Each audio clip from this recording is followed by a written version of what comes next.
16. ¿Tienes prepatruca? ¿Tienes ganas de salir adelante? Muy bien. A ver. La presada que no se te da, porque es un recuerdo de tu boda. Lo que sí se va a recordar es lo que te vamos a hacer en esta noche. Es momento que a los 6 que les pedí vayan ahora.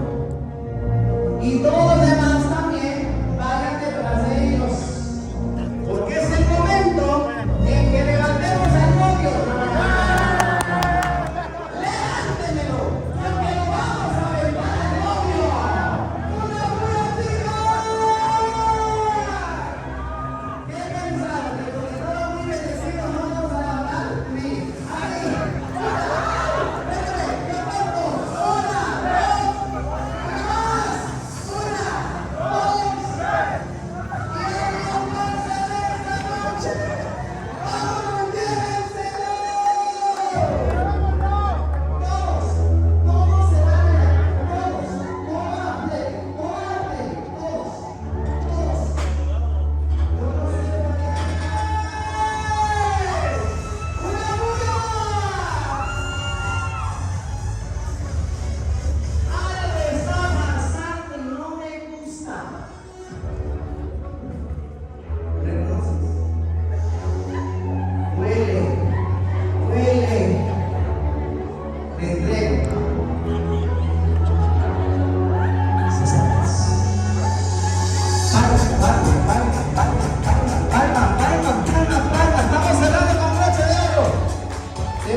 Para que no tenga miedo, es el saco.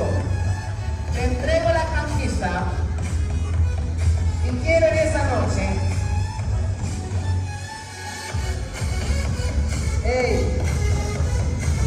¿Qué tal? ¡Ey! ¿Qué tal, Pietro?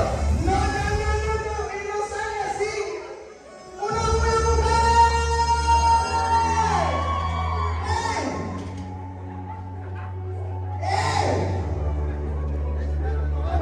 El gran pulpote.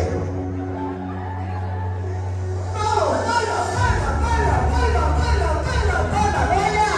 Sáquese sus ojitos, mi amor. Le va a salir turituchi. ¡Todos con las palmas! ¡Y a las tres! ¡Nos vemos al novio! ¡1, 2, 3! ¡Una mula!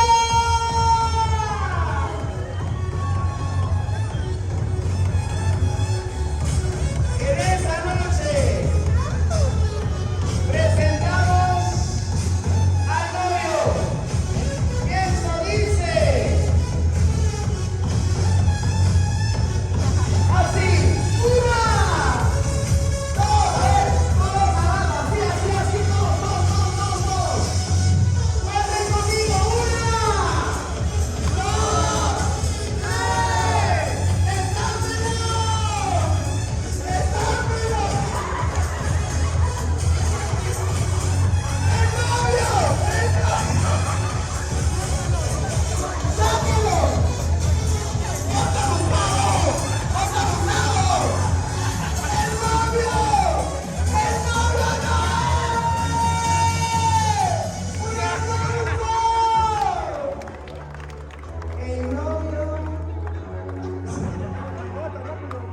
Hasta te arrepentiste de tus pecados, ¿verdad?